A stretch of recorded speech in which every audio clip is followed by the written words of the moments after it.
this friend just says that Charlotte Mason says kids should be outside for 4 to 6 hours whenever the weather is tolerable. And that was the life-changing sentence, which I thought was ridiculous when she told me. I thought, well, what in the world are kids going to do for 4 to 6 hours outside? Are you kidding? They can't even play with, their whatever, Tonka trucks or Legos or what. I mean, they're not playing with Legos when they're little. They'll choke it. Yeah. They'll choke. But whatever it is that little kids play with, like those little people, like those toys, they play with them for like 16 minutes and then they're done. And you feel like you're like cycling through like a clown. What's the next thing that I can give you to keep you occupied? I love your description. So I thought, but it's so true. The 4 to 6 hours, like what is that going to be like? It's going to be awful. But it turned out to be wonderful.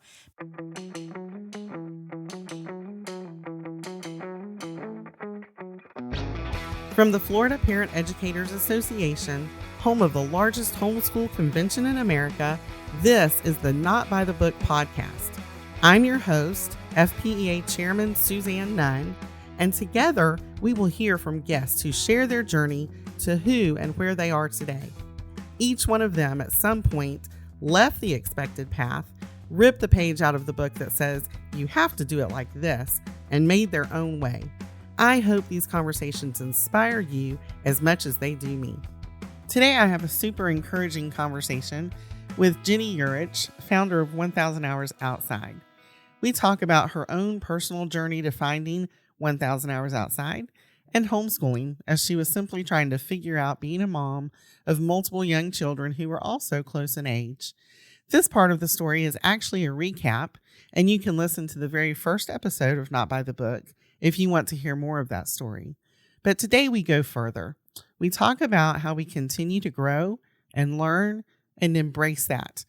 Just a simple but profound truth. Living is learning and growing. Let's listen.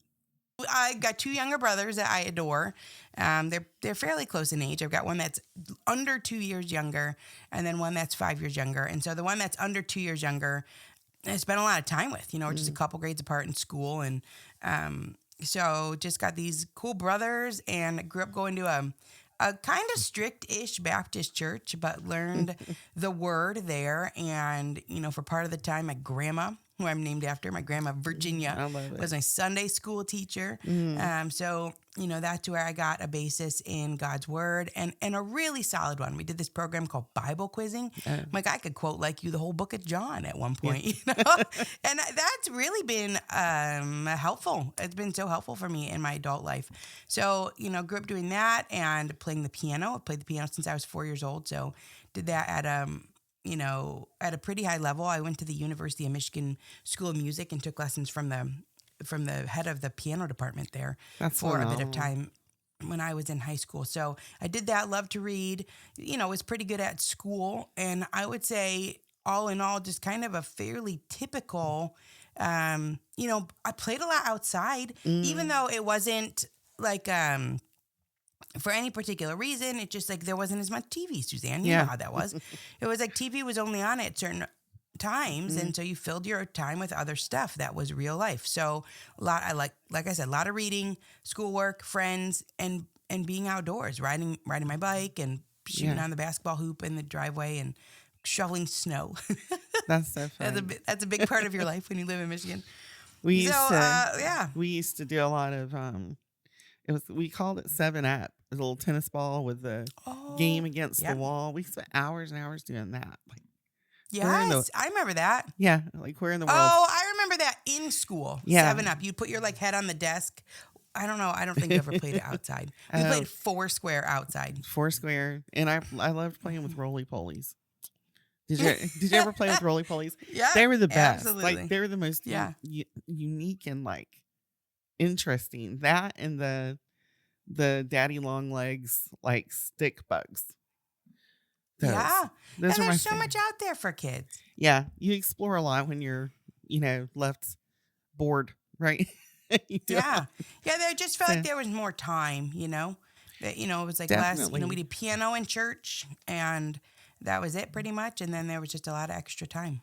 There really was. Mm-hmm. So, there's been so many times you and I have spoken about some of the things that brought you along to your motherhood and feeling like you needed to do something different with your kids, and a little bit about 1,000 hours outside, and how you developed the program and the thought. Can you share a little bit about what happened with you that brought you into this place of 1,000 hours outside and this movement that has like changed so many lives, really? Oh, you're so sweet. Well, like the childhood question was a good one, Suzanne, because actually I feel like my life was pretty straight laced in terms of just doing kind of like what the culture does. It's like you go to school, you try and get good grades, you have one extracurricular thing you play, and you kind of have this rhythm. We had a church rhythm and a piano rhythm and a school rhythm. And I ended up becoming a teacher. So it was just kind of like this More rhythms. very straight line. Exactly. Yeah. This sort of straight line of no deviation, nothing different. So I was rather shocked having children. I mean, very shocked because, for 20 something years, it was just kind of like everything is known. There's not much variability in that type of life. And then I had kids and I thought, well, some people do a rhythm with their kids, and my friends had done a rhythm with their kids, some of them, and it seemed very easy. Like, you live and the kid kind of adapts to your schedule. And I was like, great, that sounds great. And then it didn't happen. And I thought, what am I doing wrong? I mean, I was like pretty much in a tizzy. I'm not sleeping. This kid is not sleeping. And a lot of crying, a lot of little kids. A lot of reality. And so 1,000 hours outside, yeah. I mean, it really was, I think I wouldn't have ever gotten there had that motherhood part been a little bit more straight-laced. And I think for some moms, it is, depending on the temperament of their kid and I don't know, but for some people, it's a little bit smoother of a transition. For me, it was just a shock, and I could not regain my footing. And so the story is that I had a friend at MOPS who its mother's a preschoolers, and you go like twice a month, and you drop your kid off at the childcare, and you get to spend like 2 hours with moms and mentor moms. And my kids never stayed in the childcare. That was another thing. They didn't want to go with anyone else. So it was just a really tricky situation to try and. It was like survival. That sounds really dramatic, but that's kind of how it felt. Like, am I going to survive this day? And a friend of mine had said that Charlotte Mason says, and I didn't know who Charlotte Mason was at the time, and she's like very influential with homeschoolers, but she's from the 1800s. I didn't know that as well. But this friend just says that Charlotte Mason says kids should be outside for 4 to 6 hours whenever the weather is tolerable. And that was the life-changing sentence, which I thought was ridiculous when she told me. I thought, well, what in the world are kids going to do for 4 to 6 hours outside? Are you kidding? They can't even play with, their whatever, Tonka trucks or Legos or what. I mean, they're not playing with Legos when they're little. They'll choke it. Yeah. They'll choke. But whatever it is that little kids play with, like those little people, like those toys, they play with them for like 16 minutes and then they're done. And you feel like you're like cycling through like a clown. What's the next thing that I can give you to keep you occupied? I love your description. So I thought, but it's so true. The 4 to 6 hours, like what is that going to be like? It's going to be awful. But it turned out to be wonderful because the elements in nature occupy children, and I didn't know. So this friend of mine was like, let's give it a go. And I was like, let's not. But back in 2011, we spent 4 hours outside. I mean, that is really the story. It was like giving it a try. It was 9 a.m. till 1 p.m. I had a 3-year-old, a 1-year-old, and then probably a 6-month-old. My kids are somewhat close in age, and they played for 4 hours. And you were like, little baby that was a day off. And slept. Yeah. It did feel like the first day that I caught my breath and could have full conversations and enjoyed it. Mm-hmm. And the kids enjoyed my life. And the kids enjoyed it. And then you're like, okay, well, then when you go down the research rabbit hole, you're like, oh my goodness, this simple time outside is helpful for every facet of their development. So that's tremendous. An interesting thing to me. You said the word, so I'm going to bring it back up. You said you get down the research rabbit hole.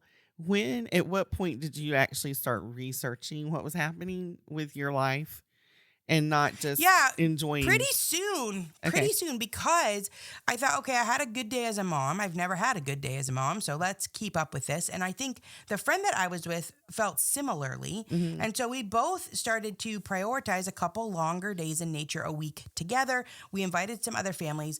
Interestingly, Suzanne, the amount of families was small. It might have been 5 or 6 Mm-hmm. families, and sometimes kids are sick, so not everybody comes. Yeah. It wasn't everyone.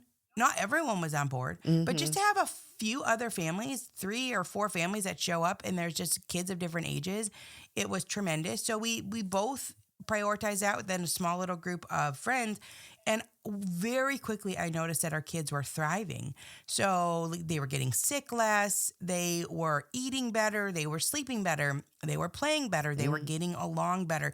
You could just see it. You could see the growth in them. And so fairly quickly there was books like Last Child in the Woods by a man named Richard Louv. I'm not sure when every book came out, but there was like How to Raise a Wild Child. So actually it was kind of, I'm glad that you brought that up, because it was the start. I would actually say probably that was the start of my researching child development Mm-hmm. that ended up morphing into some research for homeschooling that really changed the course of our life. So this was obviously, and I know at your convention, which is so cool, it's like people will come with their littler kids, and I think that's really smart. Yeah. You know, you sort of get a sense for what's out there, and you start down the path of considering, if I'm going to do something alternative, what might that look like? What do other people have to say about it? You know, what have been their experiences? And so I didn't know that that was what was going to happen, but before the kids hit typical school age, I was already learning that there are alternative ways to raise kids. Yeah. It's the things that you don't know, isn't it? If I had only Yeah. known now, well, if I knew then what I know now, it would have looked Yeah. very different. But you do kind of stumble through some of those things as a parent, and especially the first time around trying to figure out some of the things. And then you learn that the next kid is not like the first kid, and you got to figure it all out again, right? And so Sure. like you go through that, and it's sometimes hard enough just to make it work for yourself. And I think that this is the interesting part. There would have been plenty of moms that didn't start researching anything. It would have been just like, I have found what's working for me. Let's keep up with it, right? And and for you, it was like the natural go-to, like, let's figure this out. And Well, and I think that's a really good point, Suzanne. It's alternative. And when I say alternative, I believe that the home education route and kids playing outside, I actually think that is the natural approach to life. Yeah. And it's been made into the alternative only over the last 100 years with compulsory school laws. And so people can't really envision what it used to be like. This is how it was, It was like families they apprenticed, there was all sorts of different things that worked for all of humanity. But now it's considered alternative. And I think that when you do something that is now considered alternative because it's a smaller percentage. So, for example, there was no one else playing outside. Yeah. When we would go, we were going 18 to 20 hours a week to local parks. We're in the Metro Detroit area. It's very populated. There were no other kids. No one. And when I say no, I mean zero. There was a lot of older people with their walking sticks, and they're out like getting exercise and fresh air, and they're very friendly, but no other moms with kids.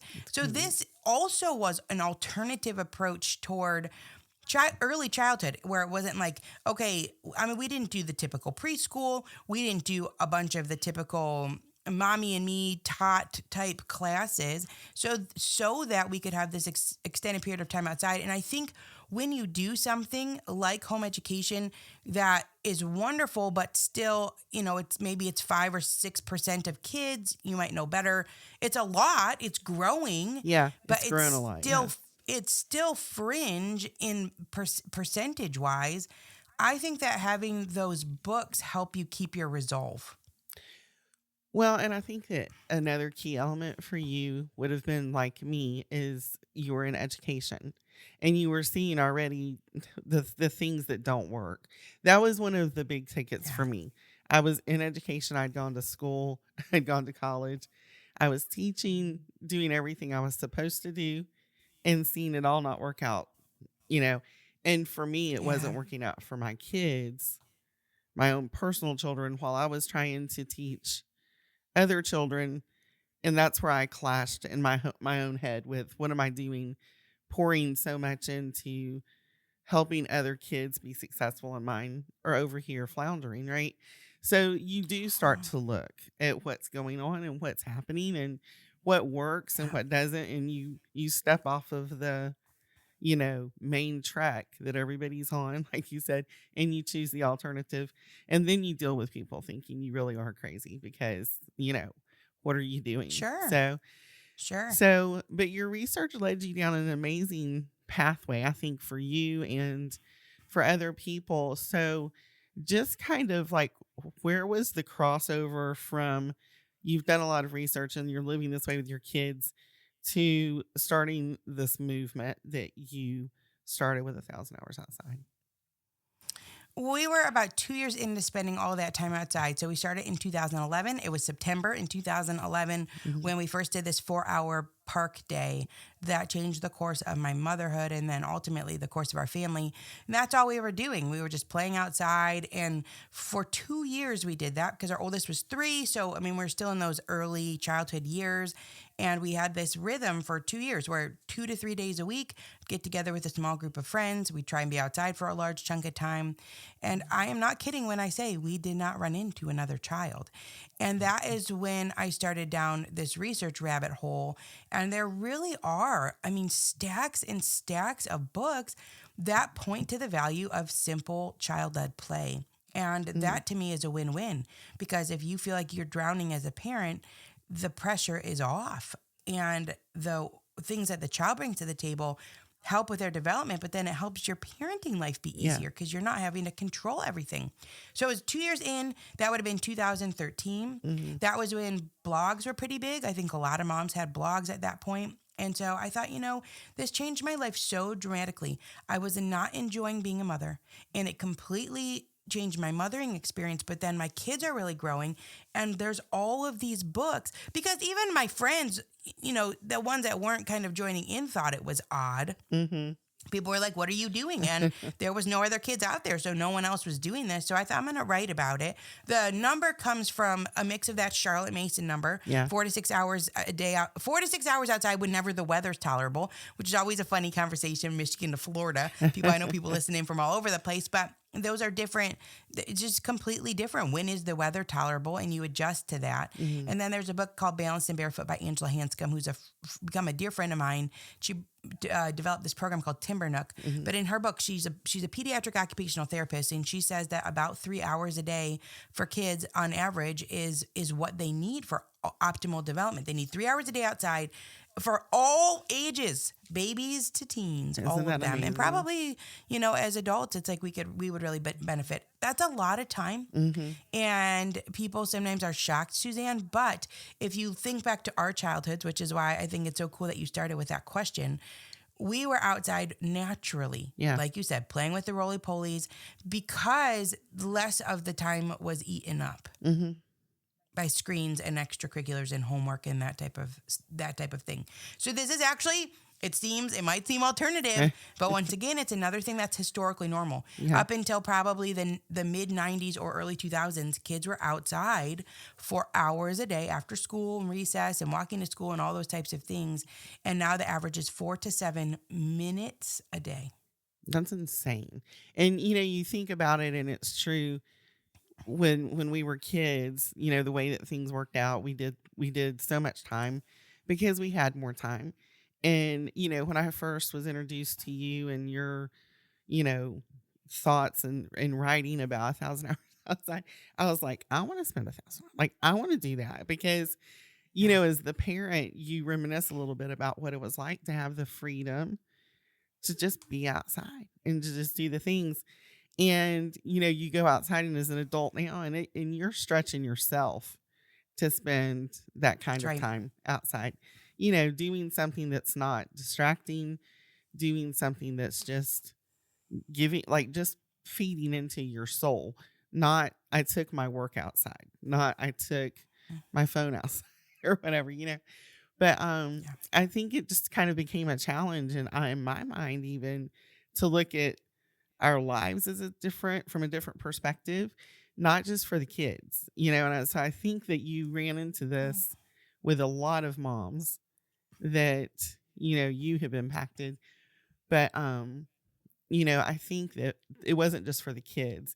When did you feel like it really started becoming for the moms? Well, for me, it was actually from the beginning. Yeah. It For was you as actually kids. really kind of for me. I thought, my goodness, I just had a good day and I can be more present and Mm, not be so harried. So I actually made the swap originally just for the sake of myself, not knowing that this was so tremendous for kids. And so, yeah, people do have that feedback. They'll say, I had a miscarriage and this really carried me through. It really is a different day and age. A lot of the time that our kids spent outside, I spent with them because kids are not out in the neighborhood playing. So it took more coordination, but mm-hmm. in the end, that was really beneficial. It helped me strengthen my own friendships and it gave me that nourishment that being outside gives to any person, no matter the age. So, it didn't really spread, Suzanne, for a very long time. You Yeah. and I connected, I think, in 2000, possibly 2019, if I remember correctly. And that would have been 6 years in. It's Six crazy. years in. So we could tell the story. The Yeah. story was that I got asked to speak at these homeschool conventions in 2019 for 2020, and they had a non-compete. I was like, Yeah. I'm like, I've been out of the business world. I was like, oh, first of all, I never really was in the business world. I was just a teacher. I'm like, I've never even heard this phrase non-compete. But the phrase, was non-compete. It was like, if I speak at these homeschool conventions, this person basically like didn't allow you to speak at other ones. And I remember talking about it with my husband Josh, and we were like, well, no one else is going to ask anyway. That's how obscure it was in 2019. 6 years in. It was because people thought it was really weird. Yeah. And I think there are some parallels there to home education. Like, it's like a very long time people thought this is really weird. It takes dabbling your toe in it, dabbling your toe in the water to say, oh, this might work for my family. So even in 2019, it was still really fringe. 1,000 Hours Outside was. And you reached out to see if I could come speak at FPEA. And I was like, sure.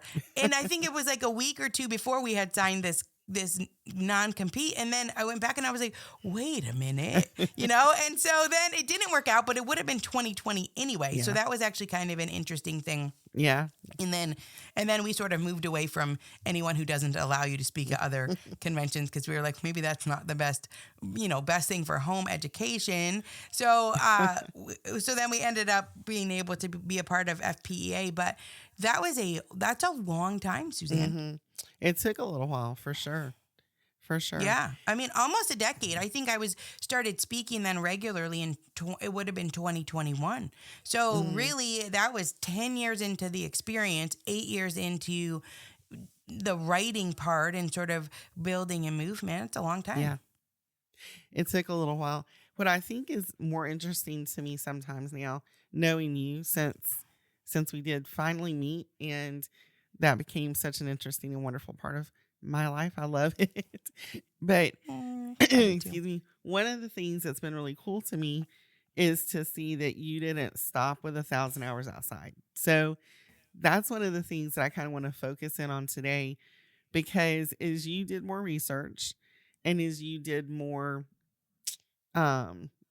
interviewing of people for your podcast and things, it's like from me, your friend over here, I'm seeing you like develop into this more interesting, unique person that keeps doing her research and keeps going down these rabbit holes. And I think that they're great ones. And it's led you to these places where you've, looked more into the impacts of like the screen time on kids and, Sure. Things that you have learned about that and things that you've exposed other people to that were just, like you said, it's out there, but people acted like, almost like there's nothing we can do about it. So I want to talk about that one. And then you have gone to looking more into what was happening with Making America Healthy Again and getting connected to some of the people. So these are the things, because this is what I love about just like watching you live out your life, is that you found something that was important and mattered to you. You do a lot of research and you do a lot of, following those rabbit holes, but then you expose other people. Like, you don't just keep it for yourself. And I love that. So let's start Thank with you. like, what were some of the big things? And I know screen time would have been a big one, outside of just the spending time in nature and what that does for kids and child development. But let's Right. talk a little bit about when it really started hitting you with the screen time versus, just. Yes. You know what, I would probably, it would be interesting. I think I would walk someone through like my book list, Mm-hmm. and my story is just a trail of books, It's a trail of books. really. I love it. And what has been just such a blessing is that in 2021, I started interviewing guests for podcast interviews and was able to talk to so many of the people who were influential for my early parenting and changed everything. And then some of the people are dead, so I didn't get to talk to them. Mm-hmm. But the people that are alive, I mean, most of them have said yes. So I'm going to walk you down my book trail to answer the question of the other types of things. The early years, it was this Balanced and Barefoot book. There's a book called Smart Moves by Dr. Carla Hannaford, Why Learning is Not All in Your Head. So these are two formative books for me about movement and getting outdoors. And then a third would be this book called Free to Learn by Dr. Peter Gray, which is similar. It's really about how kids are biologically designed to self-educate. So that was actually formative for my homeschooling, right? I was starting to see that these kids actually are learning a lot, even when I don't control it. It doesn't have to check the box. So those were some at the beginning. There's a book called Free Range Kids by Lenore Skenazy, and one called There's No Such Thing as Bad Weather. So listen, I've been to Florida in June. I would say this is very hot. But, her point is that we're meant to develop grit and resilience through exposure to different types of weather. So that was sort of the foray. I brought up Dr. Scott Sampson, How to Raise a Wild Child. That was sort of the foray into the outside.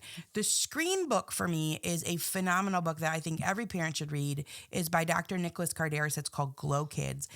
And he is an addiction specialist. So he was working with people who are addicted to drugs and alcohol and those types of things, and has completely switched his business model, Suzanne, to people who are addicted to screens. That's how pervasive this problem is. So there's different ways to be addicted to screens. It can be gambling, it can be pornography, internet addiction, video games, there's social media. There's different ways to be addicted. But his book would talk about the background of that they are engineering these screens to be as addictive as possible, that they're trying to get for kids. They're going to sit down and play a video game. If it doesn't shoot their blood pressure to, this really high number within 5 minutes, and they don't start sweating a little bit, they're going to go back to the drawing table to make it more engrossing and engaging and just awful for kids. And he would talk about how, parents would try and take the screens away, and the kids would get violent, and they're punching holes in the wall, and, they're having to call the police. And I did end up being able to interview him. He has another book called Digital Madness. A phenomenal writer. And he was before his time. People were really arguing at that point. Maybe the book came out in 2015 or 2013. People were arguing and saying, these screens are fine. There's nothing wrong with it.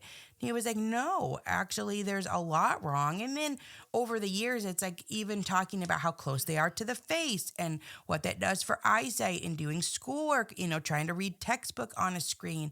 It's just not good for the eyes, all of those types of things. So that came in there. And the food, the food is a thing. One of my early interviews was with a man named Kim John Payne, who also was someone who was very formative in my parenting. He wrote a book called Simplicity Parenting, which is just about pulling back. It's great. It's a great read for homeschoolers, I think, because you can do less and gain more. So the book is phenomenally written. All of Kim John Payne's books are phenomenally written. And I got the chance to interview him, and he said, we are living in an undeclared war on childhood. And that changed things for me. It makes you start to look at everything. The food supply. I interviewed this man named Dr. Robert Lustig, who said that there's 8 subcellular functions that are what causes you to feel good and to have good health, these 8 subcellular functions. And he said none of them are affected by medicine. Your symptoms can be affected by medicine, but none of the actual functions of the mitochondria are affected by medicine. He said, but they're all foodable. They're not druggable, but they're foodable, That's crazy. meaning that if you eat real food, that this will affect these 8 things that help you to feel better. And 5 of them are helped with exercise, but that still leaves 3 left over that only food can affect. Only real food can affect. So throughout the years, I was able to interview different authors. They've got books coming out, and was able to connect with, a woman named Dr. Kate Shanahan who talks about seed oils and the processed food industry. Dr. Robert Lustig says that the biggest, and I'm going to probably botch this, but some of the biggest consumer of ultra processed foods in the world are public schools. That's crazy. Yeah. And that's because like it's every single all day. the And he kids. talked about the history of, how they got rid of kitchens and how they got rid of lunch ladies. And there was some sort of a law that went into effect in the 1970s where the school lunches, they had to cover their costs. And so in came all of, it's like the school couldn't soak up any of the budget for the food. So before that, actually, this is a cool story, Suzanne, going into FPEA. So Joel Salatin, my favorite farmer, is coming to the convention this year. Is. And he told me this story about how when he was a kid, which would have been probably maybe in the early 1970s or the 1960s, around then, he supplied the school with his own eggs.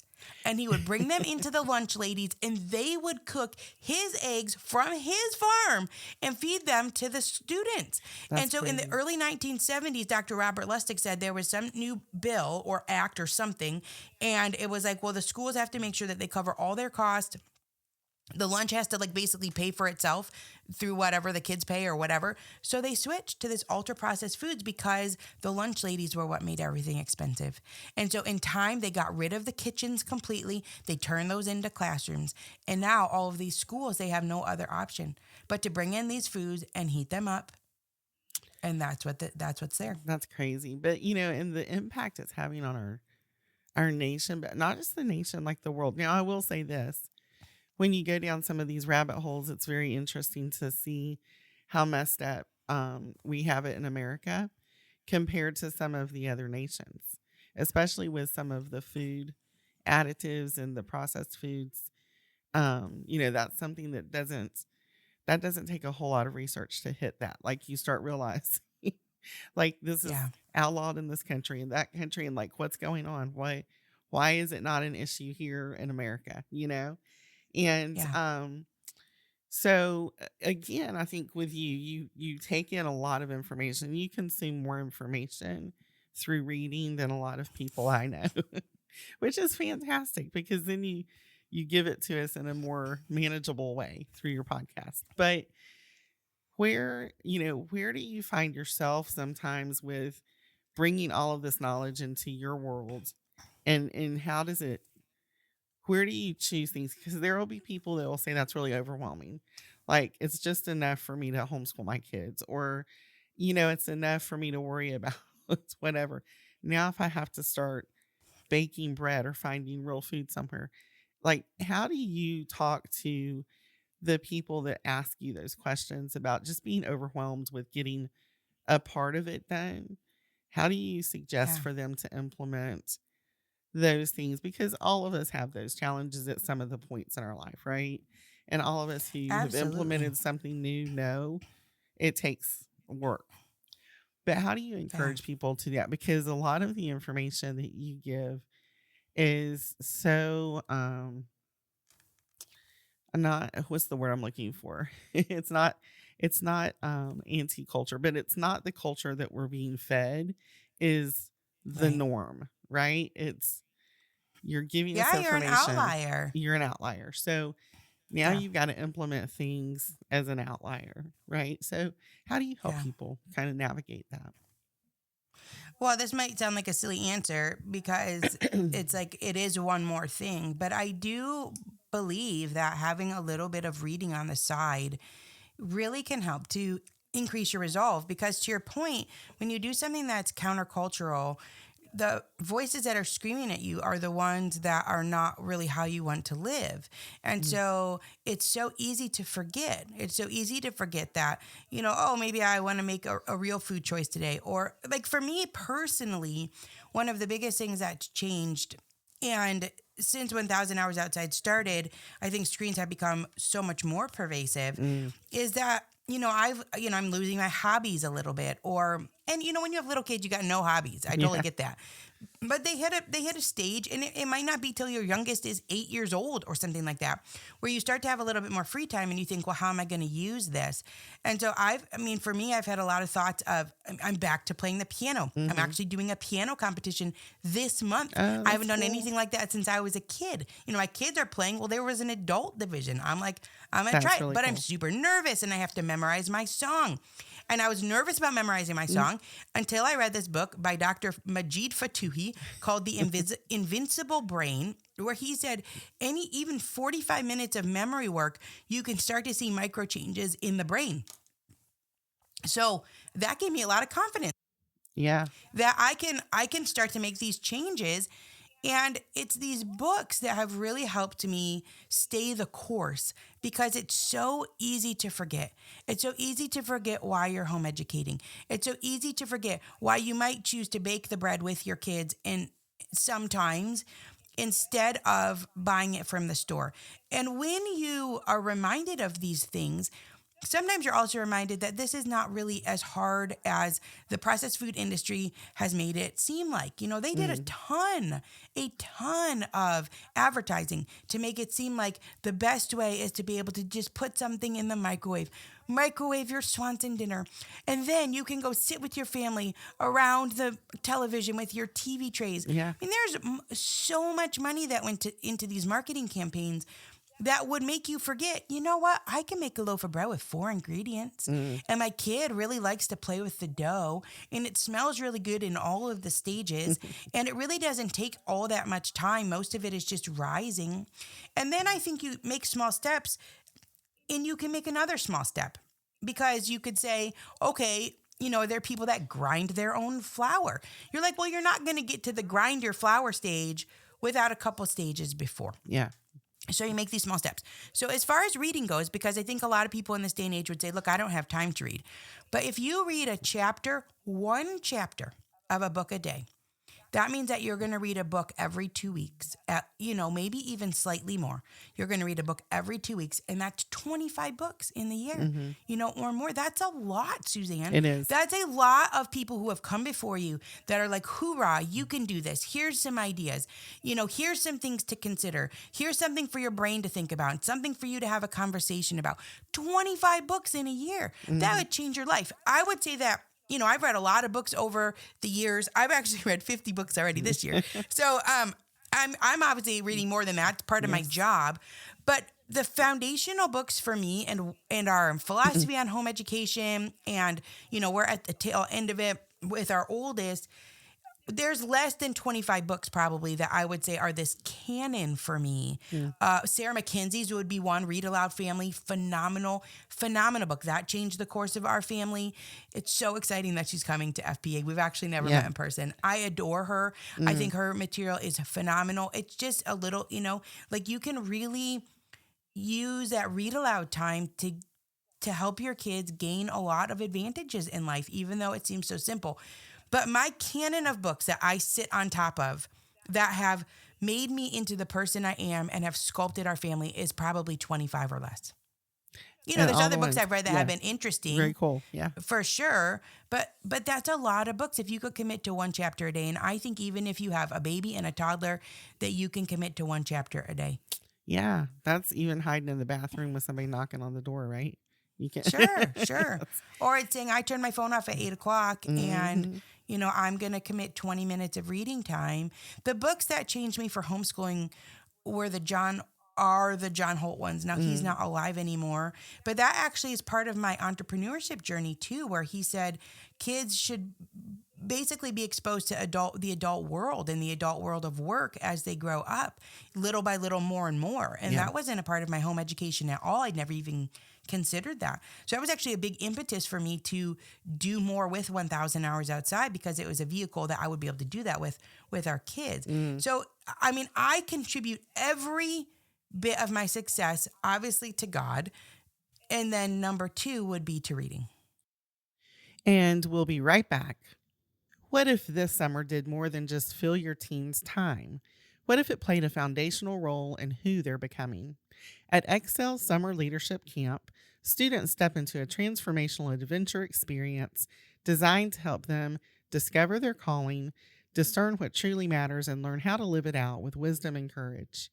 Through outdoor adventure like camping, whitewater rafting, and rock climbing, intentional community, and Christ-centered mentorship, Excel Summer Leadership Camp equips young adults to grow in their leadership, their character, and their faith.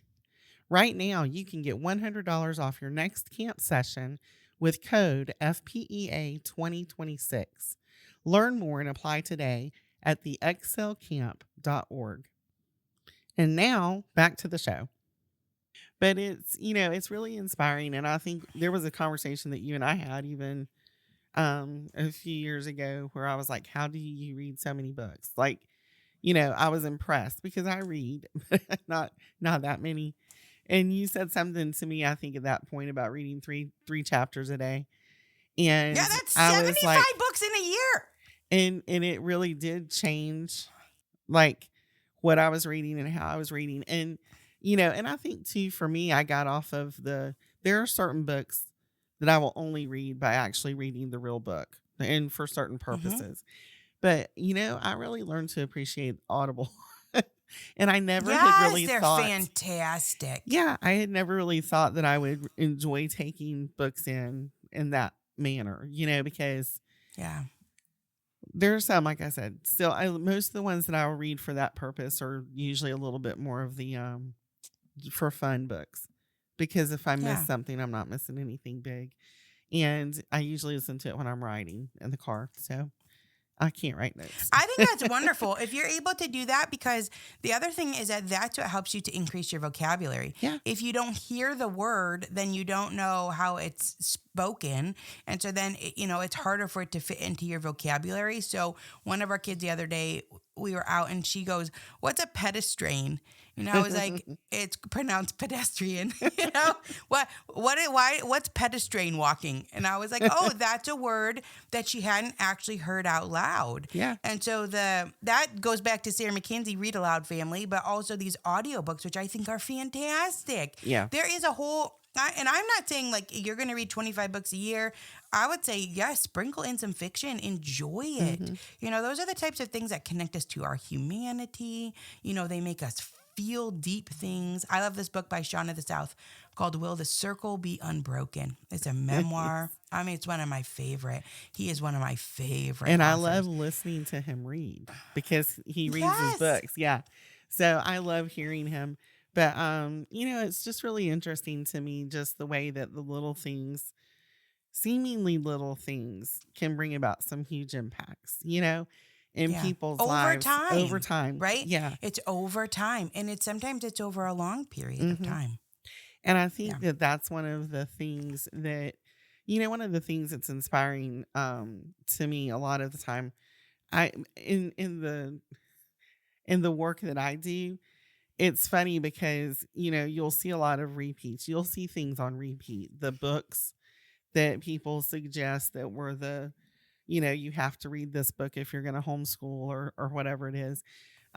Speakers will sometimes be on repeat. It's the same kind of, they did talks on this topic and it just kind of stays the same.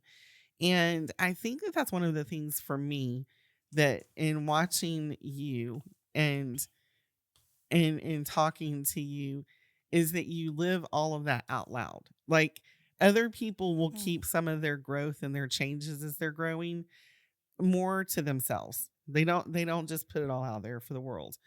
And the way in which you have done this is, you have learned something. And like, I know even with your podcast, I don't think you were intending for it to be on hyperdrive like it is, right?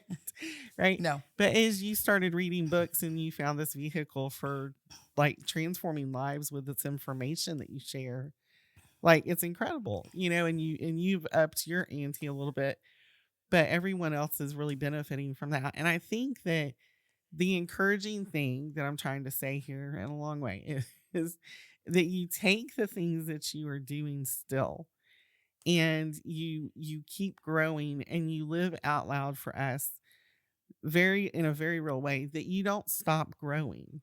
Like, that's one of the things I think Oh, people a lot of the time feel like they've achieved a certain place. They've learned what they're going to yeah, learn. They talk about what they're going to talk about. They've done what they can do. But it's encouraging because we don't. I always say, if we're not learning until the day that we die, there's something that's yeah, broken, right? We should continually be learning and continually be growing. And just because we're at an adult age, it doesn't make us finished. And just because we've accomplished a certain place in a career, it doesn't make us finished. If there's a new way to learn and a new thing to learn, we should yeah, continue to grow, right? So that's the yeah. encouraging part to me, is you have done it, but you've lived it out in front of the whole Oh, world. You became 1,000 hours outside, which was an incredible story in and of itself, if that was the only thing you had ever done. But watching you over the last, like, what, 6 or 7 years now, and seeing yeah, how you've continued to grow into this really just unique individual who studies and researches all of the things that come across your plate, but then you share it and you try to implement it in your own life. And it's just uh-huh. really encouraging to see you do it. So that's why I Thank you, wanted to have you come back on. thank you. Again, you were actually my first interview for this Oh, podcast.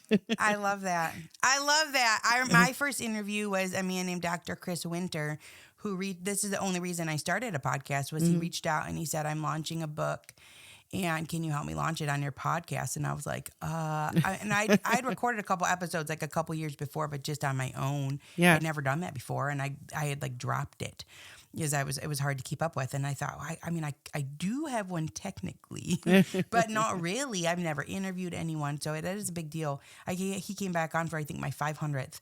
And he had no idea that I'd never interviewed anyone before I told him. I was like, I was just faking my way through. That's But then a okay. lot of the authors that had been so influential for me said yes. And that's what kicked it off. And you never know. I agree. I'll add on one last thing as we're wrapping up. But I read this book by a man named Jerry Kaplan called Humans Need Not Apply. And Mm. he's like an AI expert. And I like waited years and years to get an interview with him. And I finally got a chance to talk with him. And he was talking about people who become, really wealthy, young entrepreneurs or whatever the situation is. And then they retire. Mm. And he basically said that they kind of like stall out, like their development, their personality. He used better wording than that. But it was really interesting because I think a lot of times, to your point, we just hope to get there and be there and arrive. Mm. And he was like, no, and these people, he's like, they just changed, and they're not as interesting, and they're kind of dull, and they just, they're completely different people than they were. Then they've lost their drive. And so it was interesting because you kind of like want that. But then when I heard that story, I was like, oh, that's pretty interesting. I mean, I don't know anybody like that. Yeah. So I wouldn't have that firsthand experience. But he was That's like a crazy. Silicon Valley guy, and he knew it. So I think we get to model lifelong growth to our kids. That's part of the homeschooling journey.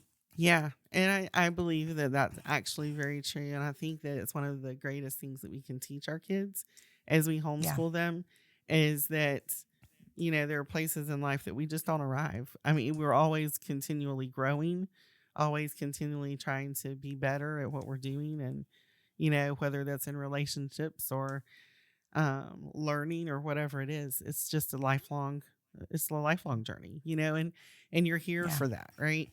But, Yeah. yeah, it was kind of funny because I was like, the name of the podcast being Not by the Book, because, people take their different paths, but Ginny really is by all the books. So That's funny. I love the book. That's actually really funny. One of my Yeah, favorite but things mine. to do, and I'll encourage our listeners to do it, is to go and look at some of your book stacks, because, I'll take screenshots of them and like, I got to read that one though. I'm going to follow all the books that Ginny reads. But it's really exposed me to a lot of good, reading as well. Things I probably wouldn't have picked up. But for those of, us out here who don't read the books and the numbers that you do, I would just encourage people to listen to your podcast because you share a tremendous amount of information that's good that, you've gleaned that just in listening to the podcast um, is so helpful for people and encouraging for people. And I think also when you walk away and you feel like it's a little bit overwhelming, I just have to stop and think about our kids. And I think one of the things that really hit me was there was a book and it was probably the Glow Kids author. I Yeah. don't remember his name right now. Cardaris.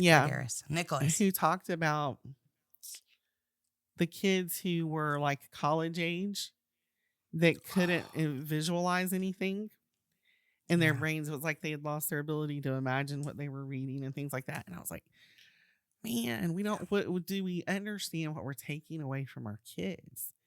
And it doesn't have to, I didn't have to read an entire book to pick up some of that information to make me stop and think long enough to go, wow, people really need to stop and consider this.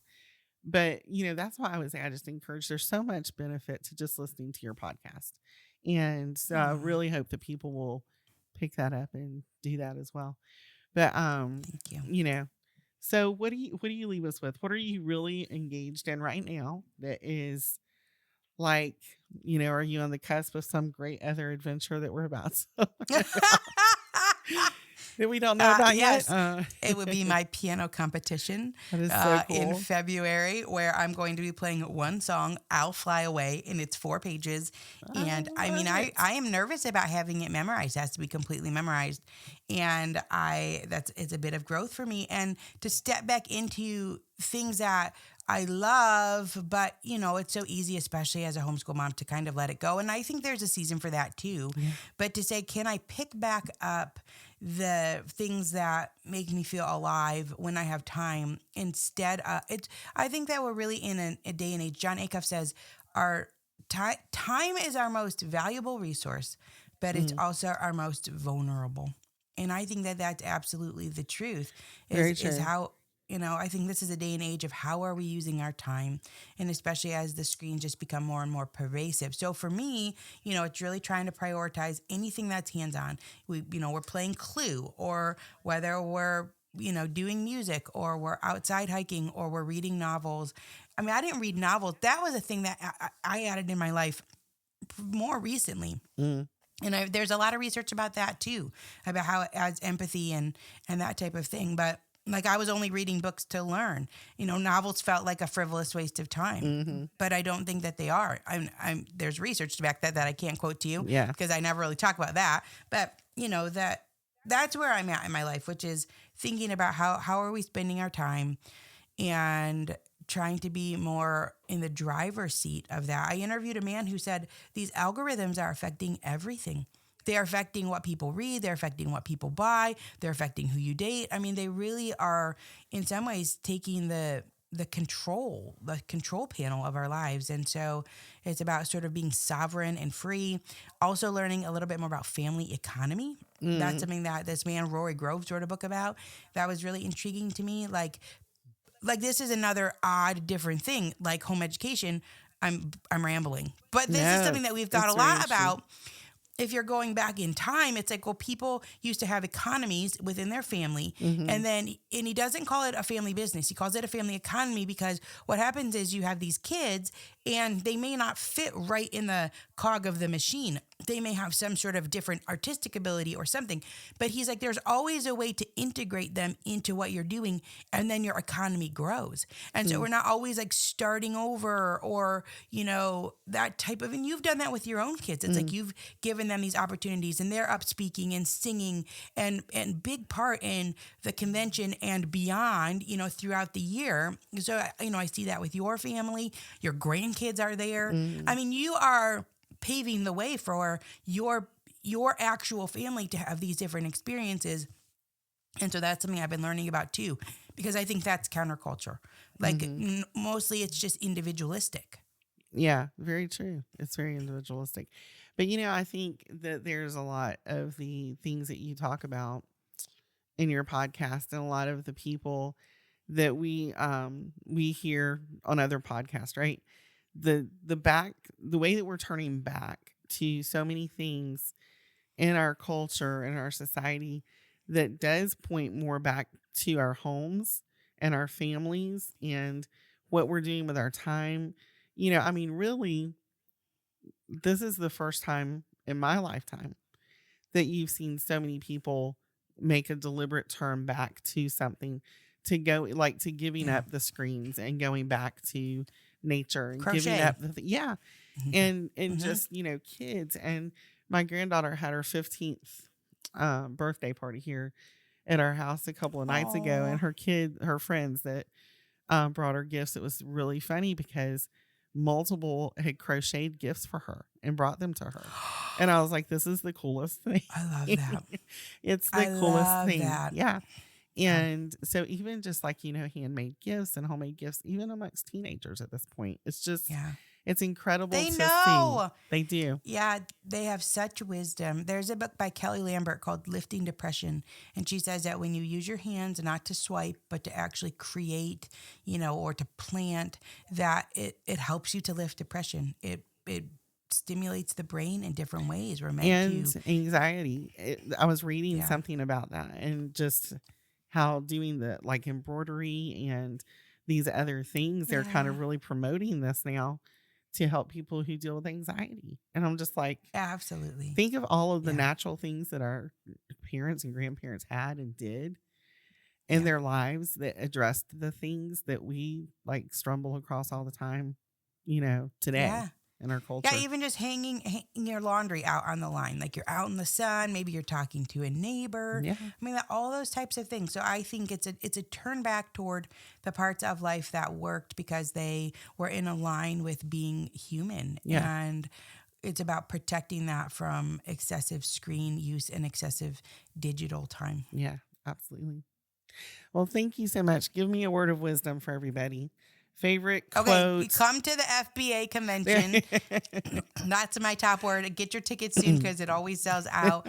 Joel Salatin, the best farmer, is going to be there. And Sarah McKenzie, who truly changed my own life. I have this story where I went to, when our kids were little, we went to a convention like last minute. It was like the night before. And I was like, I'm really having a hard time with this homeschooling thing. I'm like feeling burnt out. Our oldest was 8. And I was like, everyone else was going off to, their public school thing. And I was like, so last minute we like loaded up the car and we went to this convention, and I hadn't heard of Sarah McKenzie, but there were so many people in line to meet her. I'd never seen anything like it, that I was like, well, I guess I'm supposed to buy this book, and it was this book about reading out loud, and it sat on my shelf for a long time because I thought, why in the world would I read a book about reading out loud? Then I finally read it, and I was like, this is why she had such a long line. So anyway, come to the convention. Try and add it in, one chapter a day. Yeah. I think that would change your life, and it will give you things to talk about with your friends. It will help your social relationships, and it will challenge you. And you try things, and you kind of fall. It's like one step forward, and you fall back a little bit. But then these concepts come around, and over time you grow. And if you can manage a chapter a day, you're 25 books in by the end of the year. If you can do 2, you're 50 books in by the end of the year. And over the course of a childhood, that's hundreds and hundreds of books that will give you the opportunity to grow and to stretch yourself and to model that for your kids and to try new things. And I think it helps you just be more excited about life because it takes away that sort of doldrum, and it can start to feel like that sometimes with home education. If you're doing, most people are out doing a lot of things, but it can sometimes feel overwhelming, and it gives you something. Something for you to grow. You and I both know that eventually then this does end. Yeah. Homeschooling does end at some point, and off your kid goes to another state for a job, or off they go, and they've got their own thing. And what are you left with? Homeschool conventions. Yes. If you're Suzanne, you're still after that. But the reading gives you an opportunity to sort of sort through other things that might be out there for you. Yeah. It does. Explore things and just meet interesting people and ideas. It's great. I love it. And I thank you so much for being with me today. It's been Thanks a for sheer having pleasure. me back. I adore I you. love it. I adore hope you. people know how much work that you do, and someone, maybe it can be me, should interview you No. for your backstory, because you have such an eclectic set of interests. You have such a large family, all of these kids and grandkids that you're just pouring into, and also this convention that you do with a fairly small core team. And I know a lot of volunteers come in, but this is the largest home education convention in the entire world. And you put that on, and it's a really big deal. And people come in from all over the world. You know, I've been there, and people will be like, they're from other countries. They've come in for this. Isn't that cool? The graduation ceremony is like the most exciting thing you've ever sat through. And they're like, oh my goodness, I didn't even know there was this many homeschoolers, you know, all graduating that year. And so you offer a dance there, all sorts of things for kids and for families. And it is, I think we have an interesting perspective because we've been to a lot of them. You know, I've spoken at different ones, and yours is top notch. And so for people to know you're the woman behind the scenes, you know, moving all those puzzle pieces around and really investing in the younger moms, like the moms that are of a different generation, like even a different generation than me. What are they interested in? What are they hoping to learn about? And you pour into those moms to try and find the speakers and the vendors that are really going to connect with them. So kudos to you, and someone should interview you, I think. One day I might just turn the mic. Yeah. Right? Yeah. All there right. you go. Well, thank you. Thanks for having me. We'll have lots more fun in the summer. So come see us at the convention. Right. Yes. Yeah. All righty. Thanks for listening to the Not by the Book podcast from the Florida Parent Educators Association. To learn more about homeschooling in Florida or to find resources to help you on this amazing journey, visit our website at FPEA.com. If you have any suggestions for future guests, contact me, Suzanne, at notbythebook@fpea.com. Thanks again for listening, and be inspired to live your life not by the book.